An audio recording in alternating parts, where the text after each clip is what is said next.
I never saw a lot of I mean, I can just tell you from the first generation side, and that, and and the general, he was truly the general. That was in a gathering of eagles. I mean, there was just certain things that were done that this was very, I mean, you just didn't see that. Right. And I mean, and to get to see that, I remember my grandfather telling me on the Larson Air Force Base, Moses Lake sites, when they were building them, that it was like just this giant valley. I mean, can you imagine the 54 acres nearly all underground? I mean, I can't fathom that. Well, yeah, I did want to talk to you about this open cut excavation. A lot of people don't, and as far as I'm concerned, I think open cut excavation is, they pretty much cave a quarry out and... Yeah, you got it. I mean, on the F sites, I can tell you now, it was 200 feet long and 100 feet wide. Damn. From the center of the LCC center column to the center of the silo is exactly 100 feet, 0 inches. So at point zero, we'll say at the bottom of the quarry on Atlas F, they start the foundation of the LCC? At 40 feet. They would dig down 40 feet, because truly the base of the LCC, and that's with the crawl space, not counting the sewer sump, okay, because the sewer sump goes down 7 feet, typically. And now this is just on F's. Right. You're at 37 feet, so normally what we say is you're 40 feet underground, okay? But that's the way they did it. They dug down 40 feet. We call it a 40-foot drift, 200 feet long, 100 feet wide.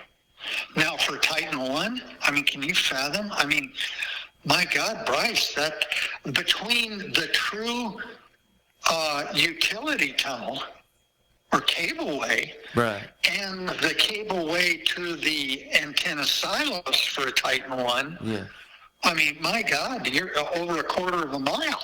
Yeah, that's crazy. I mean, if you look back, you'll see some of the pictures on Siloworld. Fred Epler had a couple of the original manuals that were done by the Glenn L. Martin Company, and Fred would send them to me. I mean, literally the front cover the entire cover was of the first 6 going in at Lowry. We call them, the 724th and 725th. Right. And, I mean, you literally could see it. I mean, what it looked like. I mean, it was absolutely impressive. I mean, there was nothing like it. But of course, those were truly the granddaddies. I mean, right now what we've got on YouTube is, I think he's an Australian. I can't think of his name, but I talked to him. I mean, just back and forth on YouTube. That he's got the 4C site on the old Lowry bombing range. Yeah, that's the greatest Titan 1 site left. I mean, it's pretty good. I mean, it's not bad. Well, see, I differ. I think the best one is 4A. She's got her original rams on the silo doors. Nobody knows it. It's like, y'all, I hope you hear this. So Go out and buy it. Somebody do something good with the damn thing. What town is that associated? What's that coined by? Just outside. It's on the Lowry bombing range, just outside of Aurora. So it's Aurora. East Denver. Aurora or Bennett? Yeah, Aurora, Colorado, which is east of Denver. It's all right there. You don't see much of that. Lowry bombing range, which was former Lowry Air Force Base, right? That's right. It was the bombing range for Lowry Air Force Base. But some of those, you don't see A much. I've seen B and I've seen a lot of C, obviously, because of the Australian guy. At one point, A was opened up. Fred got into A, because in Fred's original photographs, I think you see them on some of mine. Just look up, and I forget which launcher. I'm not sure if it's all 3 launchers or if it's just one of the launchers. You look up and see them. They're still there. But you very seldom find that, because, I mean, those were one of the first things, the salvagers took, because it was readily easy. drop down a basket and start undoing. Right? And so, but I mean, it's got that. I mean, the other thing that was nice about 4C is, see, when I was a kid, 4C was being used for a lot of that, what was it, ammunition testing, and I forget what else. So for this guy to get it, see, 4C, Pete at Chrome Hooves, his buddy, he owned it. I would have to go back. I can't think of the kid's name. God, he talked to me a lot. And, he wound up selling it. Then I think an investor got involved, and I think this guy bought it from the investor. I don't know, something like that. I mean, these things, no offense, but once the investors get involved, this whole thing goes to hell in a handbasket. Because the price just, exponentially goes up. And I find it sad. I'll give you my 2 cents. I just think it's sad because the guy that's just has humble dollars, and, he can't get in the game. Well, I think 4C sold for $4 million or something.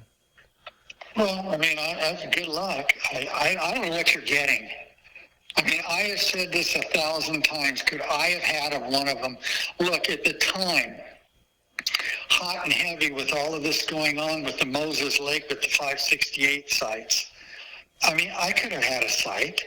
What one? I mean, well, before Barry bought Batum or Odessa. Yeah. 568A, I could have had it. The guy that owned it was outside of Port Orchard, Washington. I mean, it wasn't that tough. I mean, my aunt and uncle, they had a gasoline boat plant, and they owned several of the gas stations all around Moses Lake and in Moses Lake. Plus, they owned the gasoline boat plant that delivered the gas to all of the gas stations there. I mean, they owned, I could have got the Warden site. But see, there was things that went on. Warden was bricked up. There was a fertilizer explosion on the inside, and it came out. My aunt sent me the clipping out of the newspaper out of Moses Lake on that. And so, but this is what I'm getting at, is that, but here's what I want to point out, and I've yet to see it happen, and I hope this gentleman can do it with 4C. I mean, everybody wants to jump into a Titan 1, Bryce, but my God, I mean, I got $500,000 in Site 4. Yeah, I'm sure of that.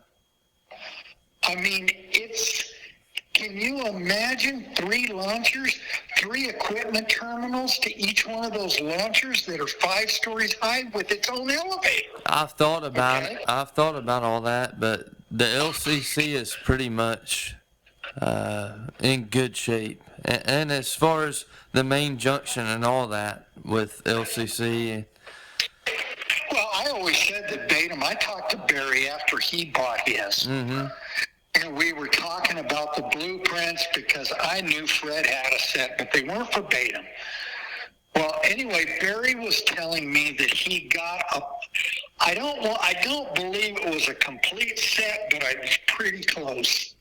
Because I think there was nearly 1,000 prints, E-size prints that went with the 568 sites. So you can imagine. Appreciate you. So you can imagine. I mean, it was just, and here's the Bryce, here's what I would normally say. Can you imagine just running lights down the long utility tunnel / cableway between the intersection of the powerhouse to the antenna silos? Oh, go ahead. To the antenna silos? No, to the end of launcher 2. Mm-hmm. Okay, which is right down the center. Just keep going, right? Because 1 pulls to the left, 2 is straight ahead, and 3 turns to the right. That's right. Okay. Now, can you imagine it just running a number 10 wire to put lights every 10 feet? I mean, my God, what that would cost?